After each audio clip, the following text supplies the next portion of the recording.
تقدیر تو یہ ہے کہ پیدا بھی اللہ فرماتے ہیں، حمل بھی اس کے حکم سے ٹھہرتا ہے، ولادت بھی اس کے اذن سے ہوتی ہے، عمر بھی اس کے ہاں سے بڑھتی اور گھٹتی ہے، یہ تقدیر ہے۔ اور تدبیر یہ ہے کہ نیک اعمال سے اس کی خیر و برکت بڑھتی ہے۔ مفسرین کے دو قول ہیں۔ ایک قول یہ ہے کہ نیک اعمال سے باقاعدہ عمر بڑھ جاتی ہے، 20 سال 25 ہو جائے گی، 25 50 ہو جائے گی، اور 50 100 ہو جائے گی۔ یعنی تقدیر میں یہ درج ہے کہ اس شخص کی عمر 20 سال ہے، لیکن اگر اس نے یہ اچھے اعمال کیے تو یہ عمر 50 سال ہو جائے گی۔ دونوں باتیں تقدیر میں موجود ہیں، جس کو تقدیر تعلیق کہتے ہیں، معلق۔ دوسری جماعت متکلمین مفسرین کی فرماتے ہیں کہ نہیں، عمر تو اتنی ہے جتنی درج ہو چکی ہے، لیکن اس کے فروع بڑھ جائے گے، یعنی عمر کم ہوگی لیکن کام بہت ہوگا۔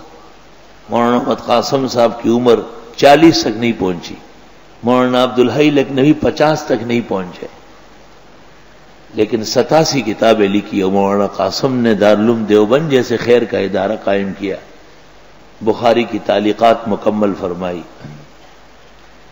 تو عمر کم اور خیر و برکت زیادہ، اور کبھی عمر 120 سال ہوگی لیکن کام کچھ نہیں ہوگا۔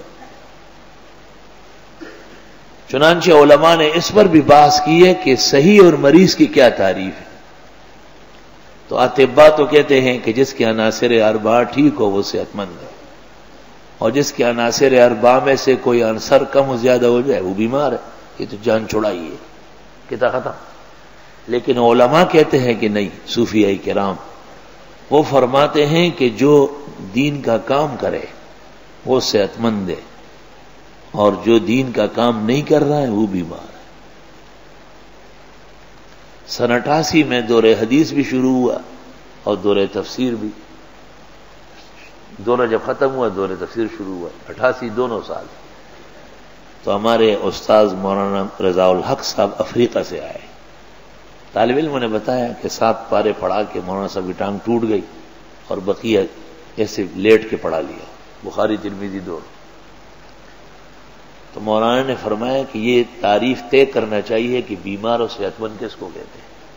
بیمار وہ ہیں جو اٹے کٹے پھر رہے کام نہیں کر رہے، اور فرمایا کہ صحت مند اس کو کہتے ہیں کہ جو بستر پہ لیٹے ہیں کام پورا جاری ہے۔ پشاور میں ہمارے بزرگ تھے مولانا محمد اشرف صاحب، پشاور یونیورسٹی کے اسلامیات کے ڈین تھے۔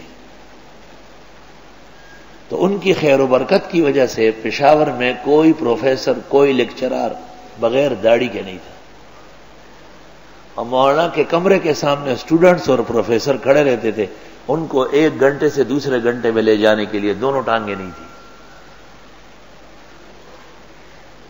10 15 پروفیسر ایک پیریڈ میں آتے ہیں کہ مجھے آج موقع مل جائے، تو ان کے وہ خاص خادم ہمارے دوست ڈاکٹر شیر حسن صاحب پر جب مولانا سوار ہو جاتے تو فرماتے الحمدللہ الذی سخر لنا ھذا وما كنا له مقرنین۔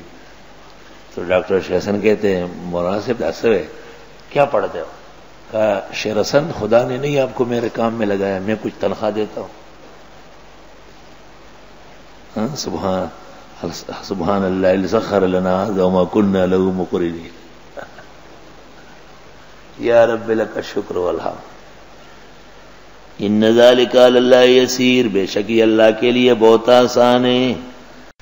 ولا یاتونک بمثل، یہ لوگ نہیں لاتے آپ کے پاس کوئی پیچیدہ بات، یہاں مثل کے معنی ہے پیچیدہ مسئلہ۔ الا جئناک بالحق، مگر ہم لے آتے ہیں برحق، واحسن تفسیرا، بہترین تفسیر کر کے۔ قرآن کے ذریعے جو وضاحت ہوتی ہے اس کو احسن التفسیر کہتے ہیں، یعنی احسن العلوم میں جو تفسیر ہے وہ احسن تفسیر ہے۔ سبحان اللہ، آپ جو تفسیر لکھیں گے اس کا نام بھی قرآن نے رکھ دیا احسن التفاسیر۔ ایک مولوی احمد حسن دہلوی ہے، اس نے لکھی ہے احسن التفاسیر، لیکن وہ مرزائی ہے، اور یہاں اس کا پوتا تھا وہ بشیر صاحب، کہاں آپ کی دادی کے گھر کے پاس، وہ بشیر صاحب ان کا پوتا ہے۔ تو بشیر صاحب بہت نیک اور مسلمان اور بزرگ شخصیت تھی. تو میں جب یہاں گلشن آیا تو بشیر صاحب بزرگ تھے، فوج سے ریٹائر تھے. تو اس نے مجھے کہا آپ کو تفسیر دوں گا. تو اس نے مجھے اس تفسیر کا ایک حصہ لا کے دیا، وہ امتحان کے لیے کہ یہ جانتا ہے یا نہیں. دیکھ کر میں نے ان سے کہا بشیر بھائی یہ تو مرزا ہی ہے. کہنے لگا یہ میرے دادا ہے. اب کیا کروں؟ میں نے کہا اس کو ضائع کرے. وقال الرسول یا ربی، اور فرمائیں گے پیغمبر اے پروردگار، ان قوم اتخذوا هذا القرآن مہجورا، بے شک میری قوم نے رکھا تھا قرآن کو چھوڑ کر. حجر یحجر سے محجور. وَكَذَلِكَ جَعَلْنَا لِكُلِّ نَبِيٍّ عَدُوًّا مِنَ الْمُجْرِمِينَ، اسی طرح ہم نے بنایا ہر پیغمبر کے دشمن مجرموں میں سے. سمجھ گئے کہ جو قرآن نہ سمجھے پھر وہ دین کی دشمنی کرے گا. جتنے دشمنان دین ہیں یہ قرآن کے نالائق ہیں. وَكَفَى بِرَبِّكَ هَادِيًا وَنَصِيرًا، کافی ہے تیرے رب ہدایت دینے کے لیے، مدد کرنے کے لیے، اور کسی کے محتاج نہیں ہو.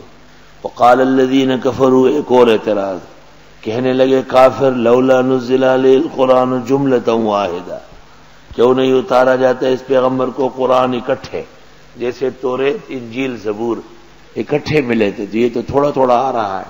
کذالک، اسی طرح ہی ہوگا، لنثبت به فؤادک، تاکہ مضبوط کر دے اس کو آپ کے دل میں. ورتلناه ترتیلا، اور پڑھتے ہیں ہم اس کو ٹھہر ٹھہر کر. ترتیل حضرت علی رضی اللہ تعالیٰ عنہ سے مروی ہے، ہوا اخراج الحروف من المخارج مع اداء الصفات. ایک ترتیب ہے، دوسری ترتیل ہے. فقہا کہتے ترتیب بین الصور ہے اور ترتیل بین الآیات ہے. اس لیے کہتے ہیں ترتیب مستحب ہے اور ترتیل واجب ہے. سورۃ فاتحہ کے بعد بقرہ ہے، بقرہ کے بعد عمران ہے، عمران کے بعد یہ ترتیب ہے. اور آمن الرسول کے بعد لا یکلف اللہ ہے، یہ ترتیب ہے. تو نظم بین السور ترتیب اور نظم بین الآیات ترتیل.